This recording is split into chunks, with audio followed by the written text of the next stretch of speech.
La escritora estadounidense Margaret Randall llega nuevamente a la Casa de las Américas. Trae un nuevo libro en el que ha sido antologadora de poesía cubana. Justo cuando hablamos de diseño de publicaciones a lo largo de más de 50 años desde la casa, acariciamos un volumen que circulará entre lectores norteamericanos y les mostrará a Cuba a través de su literatura. Yo llevo una casa que canta contigo la misma canción. Yo llevo una casa de mano y abrigo, de agua y de sol. Yo llevo una casa de yunque y de masa, de ira y razón. Bueno, la concepción de las publicaciones de casa forma parte de ese gran todo que es la imagen institucional que proyecta esta entidad cultural. Las publicaciones son una parte muy importante, en tanto que las publicaciones tienen un número de lectores, tienen unos destinatarios muy claramente identificados. Son de las primeras producciones que la casa tuvo cuando nace y surge la editorial y surge la revista en los primeros años 60. Después eso ha crecido mucho, como tú sabes. Hay otras diversas revistas que se han sumado, revistas de teatro, revistas de música, y la propia editorial creció enormemente hasta alcanzar la cifra de más de 1000 títulos que acumula en estos 50 y tantos años.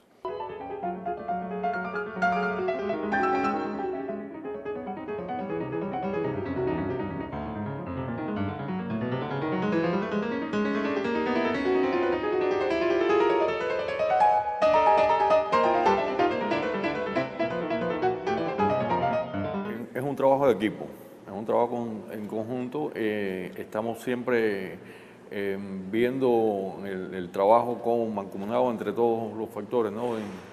En este caso, en las publicaciones. Las revistas tienen sus características, las colecciones de libros tienen sus propias características, pero precisamente tenemos colecciones de libros. Eso te lleva a marcar una pauta en cada colección, ¿no? Y en cada una con sus características muy propiamente. Por lo mismo la colección Premio que la Onda, que literatura latinoamericana. Y dentro de esa variedad también lograr, ser homogéneo, ser coherente con la proyección gráfica de la casa, pero también innovar, ¿no? Constantemente. Ya existían la colección Premio y la de literatura latinoamericana cuando Margaret Randall llegó en 1967 a la Casa de las Américas por primera vez para participar en el encuentro con Rubén Darío en ocasión del centenario del poeta nicaragüense. Iniciaba así su vida cubana, años en que viviría en La Habana, rodeada de la amistad de numerosos intelectuales cubanos. Muchos de ellos hoy figuran en su nuevo libro Solo el Camino. En ese cálido apartamento compartí con una galería ejemplar de escritores, algunos de los cuales hoy son canónicos, guerrilleros, fotógrafos, editores y trovadores, comandantes sandinistas, profesores de Oxford y otros muchos con los que su hospitalidad nos permitía participar en un clima que nos brindó otra educación sentimental. Este libro empecé a trabajarlo hace como 1 año y medio, leyendo poesía, haciendo mi selección, como es lógico, como pasa con todas las antologías, pues es al gusto mío, ¿no? Hay muchos buenos poetas que no están aquí, pero bueno, había que parar en algún momento. El libro tiene 56 poetas, como 2/3 partes viven aquí en el país o vivieron aquí cuando estaban vivos, y la otra 1/3 parte gente de la diáspora. Y hay como 200 poemas, yo hice todas las traducciones, las notas, una introducción. Y bueno, el libro acaba de salir en Estados Unidos, creo que va a tener buena acogida porque ya me han invitado a como 15 ciudades del país para presentarlo en los próximos meses. Y la primera presentación es aquí en Cuba, en casa, que me da mucho gusto porque casa para mí es también mi casa. Llegó a nosotros con una historia tremenda, Fue cercana al movimiento Beat en Nueva York, pasó a México, donde fundó y dirigió El Corno Emplumado, una de las más notables revistas de poesía de los 60, se opuso a la matanza de Tlatelolco y tuvo que dejar México y venir a Cuba. Hace justo un lustro publicamos en La Gaceta una entrevista de Mirta Yáñez, Margaret Randall, Toda una época, título que resume el espíritu de mis palabras. Yo viví aquí en los años 70, yo era joven poeta entonces y compartí con otros jóvenes poetas, con Norberto Codina, con Arturo Arango, con Reina María y Alex Fleites y otros, Víctor Rodríguez. Entonces leíamos nuestra poesía unos a los otros en el Rincón de los Cabezones en la Universidad de La Habana, los sábados por la mañana, y desde entonces yo sigo la poesía cubana con mucho interés porque para mí es una de las poesías de lengua española más importantes, más impactantes. Yo en todos estos años he venido traduciendo, hice 2 antologías pequeñas, antes de eso uno en el 78, uno en el 83.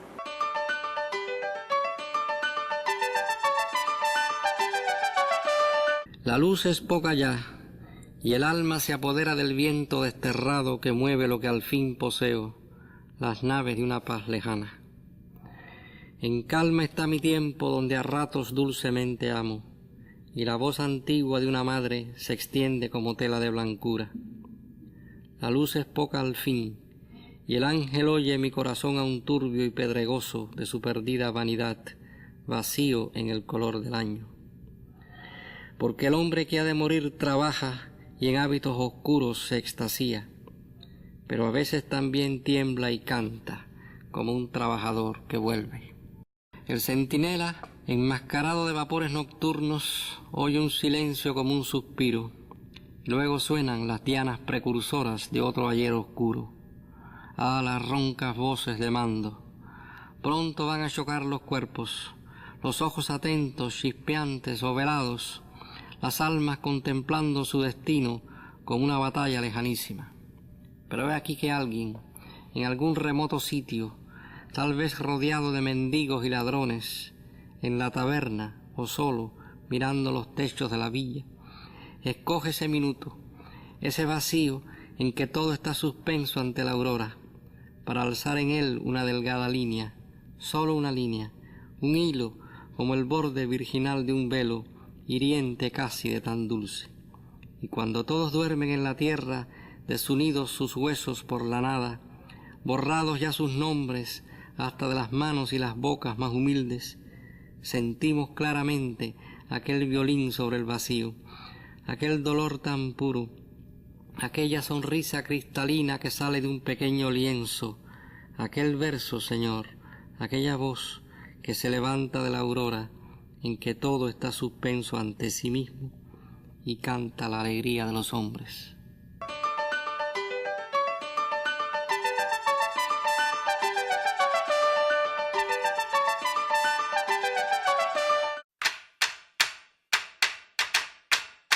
Precisamente junto a Cintio Vitier, uno de los poetas que integra su selección en el volumen Solo el Camino, Margaret Randall integraría el jurado del Premio Casa en 1970. Han sido muchos los libros premiados de entonces acá y publicados por la Casa en su afán por promover lo mejor de la literatura latinoamericana y caribeña. Se dan los premios, en cuanto se dan los premios, en mi caso, me informo de quiénes son los autores, de qué país provienen, y ya voy pensando en qué imagen se va a tomar, dada la característica de que debe ser una imagen plástica del mismo procedente del país del mismo autor premiado, ¿no?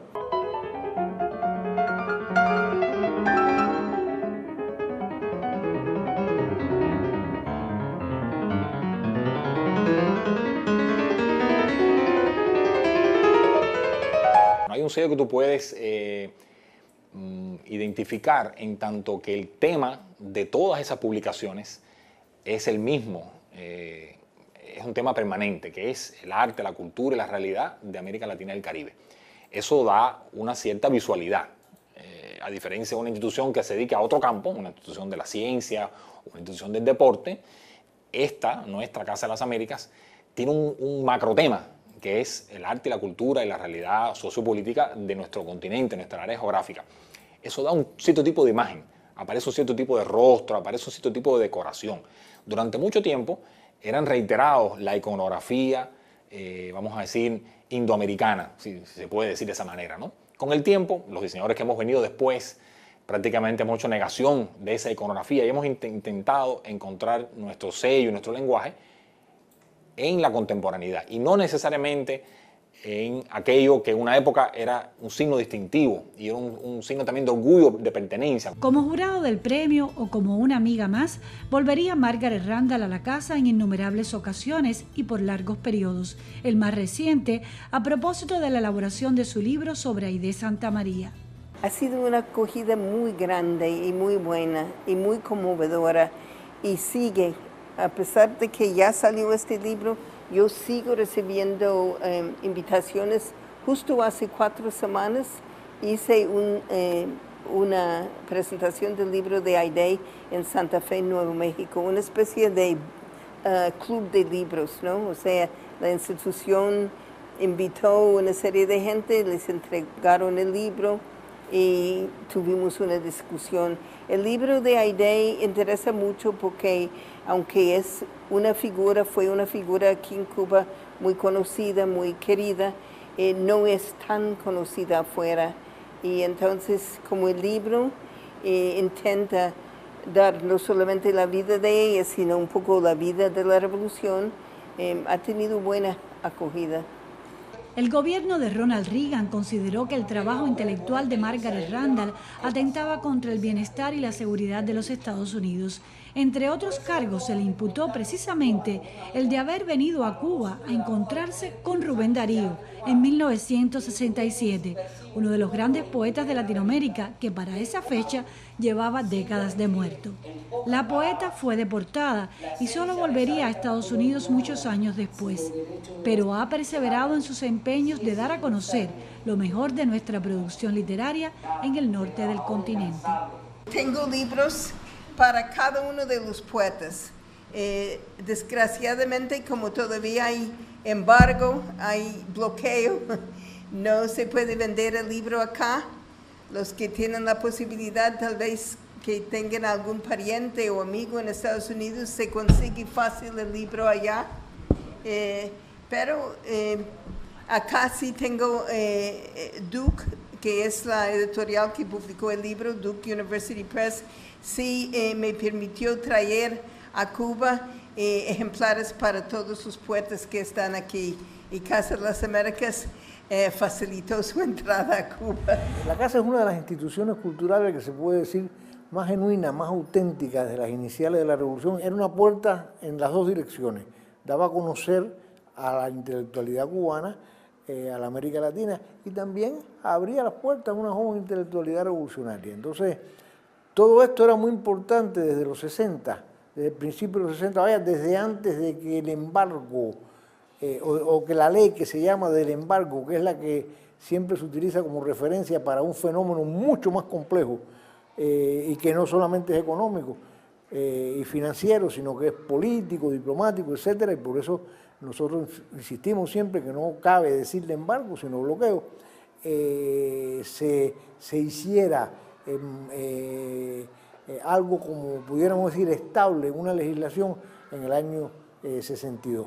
Porque ya desde el 60 había pasos como el corte de la cuota azucarera, del suministro de petróleo, pasos económicos graves, actos económicos graves contra la revolución, y también había se fue produciendo una definición de la revolución, de sus proyectos sociales, que no se hacía compatible a un esquema de dominación neocolonial que era el de Estados Unidos. Eso es cierto, la revolución, los Estados Unidos tenían que aceptar algo distinto a lo que estaban habituados a admitir en la América Latina.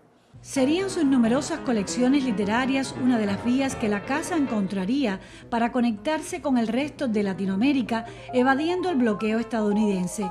Pero probablemente el rol protagónico en ese sentido correspondió a la revista Casa de las Américas. Realmente se puede decir que la Casa de las Américas es una bandera cultural frente a toda la política hostil de los Estados Unidos de América y para presentar un proyecto cultural específicamente cubano y conectado con lo mejor de la izquierda latinoamericana y de la producción latinoamericana. Desde su primer premio Casa, esto fue presente. Y la revista Casa de las Américas, que fue desde el comienzo, se puede decir, la voz escrita de América, de Cuba para América Latina, de la nueva Cuba, ¿no?, para América Latina, y de la confrontación con el bloqueo y todo eso, se puede seguir en los números desde los 60 de la revista Casa de las Américas, que es una revista no solo literaria, sino de ideas.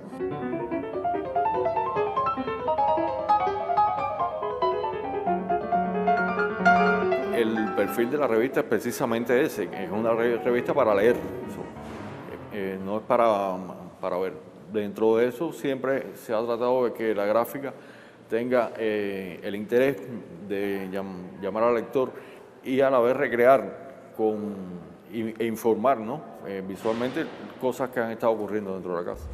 Saldrá latinoamericano porque nosotros somos latinoamericanos y no importa cuán declarado o evidente sea el uso de cierta iconografía, porque los que estamos aquí hacemos esto hoy, los diseñadores, los editores, los correctores, los fotógrafos, los periodistas, todos nosotros, ¿no?, en tanto que cubanos y caribeños y latinoamericanos, lo que brote de nuestro trabajo y desde luego a partir del contenido con el que trabajamos, no va a ser menos latinoamericano que una decoración de origen de alguna cultura regional de la que tanto hemos usado en el pasado. Así que ahí eso, antes más evidente, hoy menos evidente, hay un común denominador visual, ¿no? Es más difícil encontrar ahora cuando la diversidad es lo que predomina y no la repetición de ciertos íconos o cierta imaginería común. Creo que hoy es más difícil, si alguien se pone a analizarlo, encontrar cuáles son los puntos en común. Pero estoy convencido que sí lo hay porque la institución tiene la permanencia de ciertas personas y esas personas dejan una huella. Cada número, cada título de la revista que se publica o cada título nuevo del libro que sale, no tiene cada vez un equipo nuevo, sino son las mismas personas que van trabajando y que van acumulando un hacer. Y ese hacer se hace visible también en sus cubiertas, en su forma de organizar una publicación.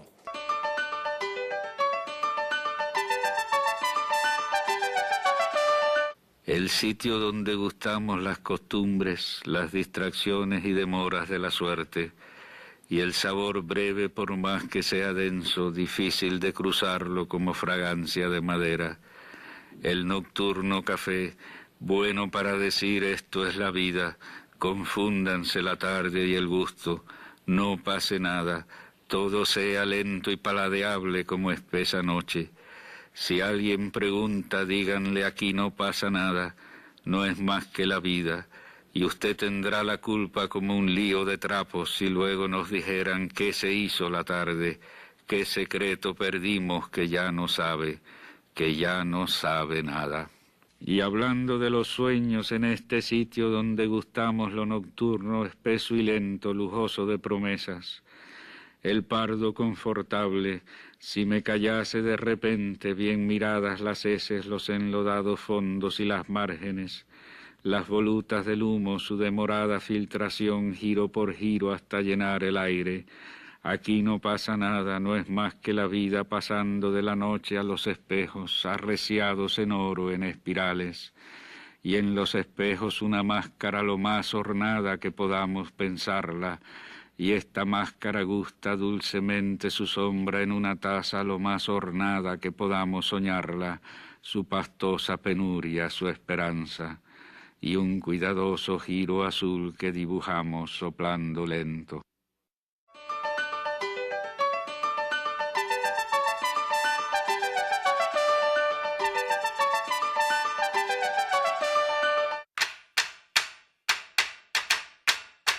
Con este poema, precisamente, figura Eliseo Diego entre los 56 poetas cubanos reunidos por la estadounidense Margaret Randall en su antología Solo el Camino, que comienza a circular por su país muy pronto. Para ella, la poesía cubana es una de las más impactantes de la lengua española.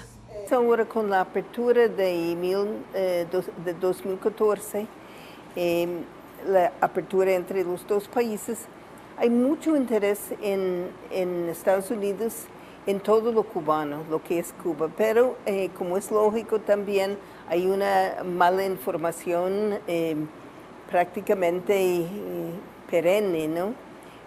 Dan una imagen muy estereotipada del país. Y entonces yo he querido, como una persona que amo a Cuba, que amo a la revolución, he querido tratar de dar otra imagen. A mí no me gusta decir comienza la normalización porque me parece que hablar de normalización puede ser utilizar una palabra ambigua y amelcochada, porque para nosotros la normalización no es lo mismo que para los Estados Unidos la normalización. Para los Estados Unidos era normal la relación que existía antes de 1959 y ellos van a apuntar hacia esa relación.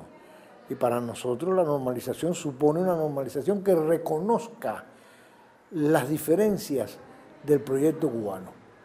Entonces hay una tensión y va a haber una tensión en esto. Ahora, lo que es realmente hay que reconocer, esto no quiere decir que lo que ha pasado no sea importante. Lo que ha pasado es muy importante. Es muy importante porque ya a partir de esa fecha la relación deja de ser la que era anteriormente, que era una relación de declarada hostilidad, de declarado hostigamiento, y que tiene, bueno, eso ya tiene una serie de pasos que se dan, y ha habido acuerdos, algunos más importantes, otros menos importantes. Fue importante el restablecimiento de relación diplomática, es un paso muy importante.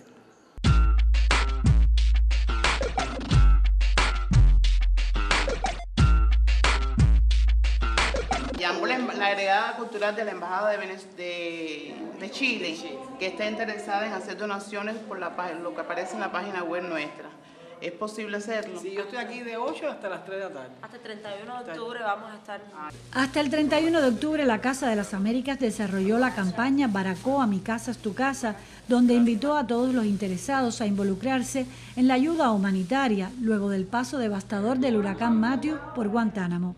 Donaciones de todo tipo fueron recibidas en la sede de la Casa de las Américas en Tercera y G, en El Vedado, y la propia institución garantizó la distribución y entrega de las donaciones a las personas más necesitadas.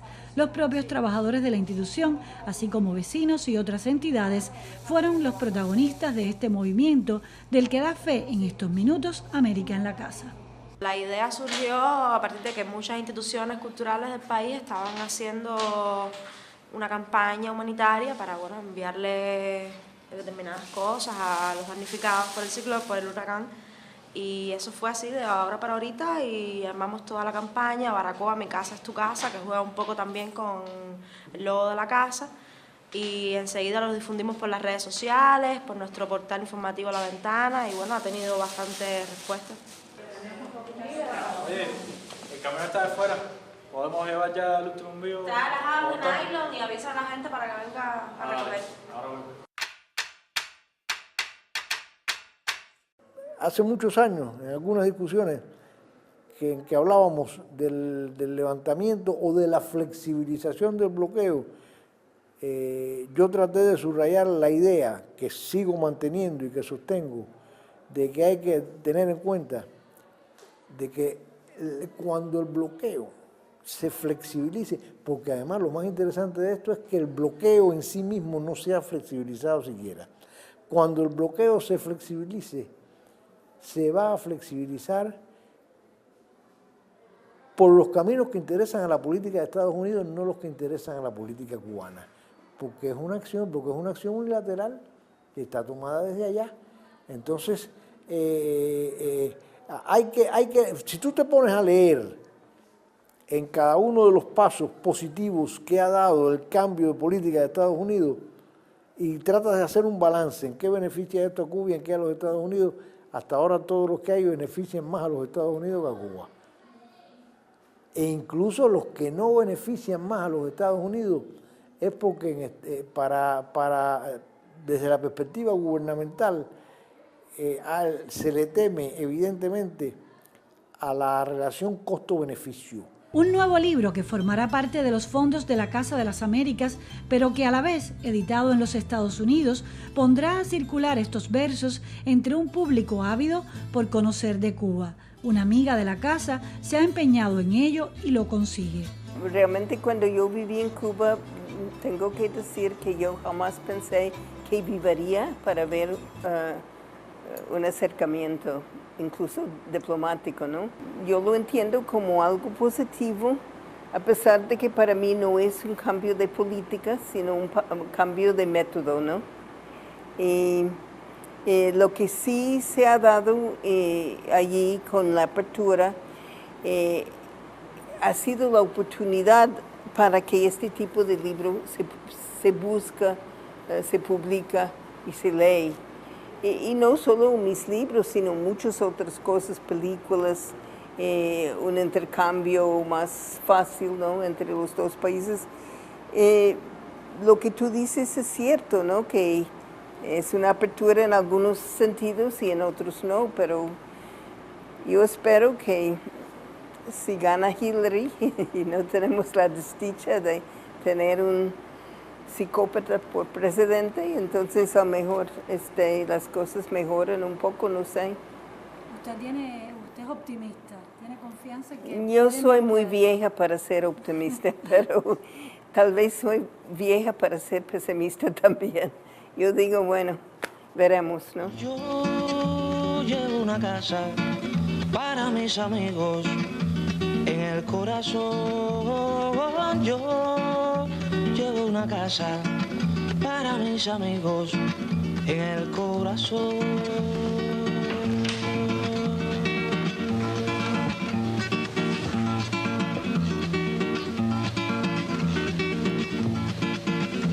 Yo llevo una casa, corazón, en mi canción. Yo llevo una casa en mi canción de agua y sol.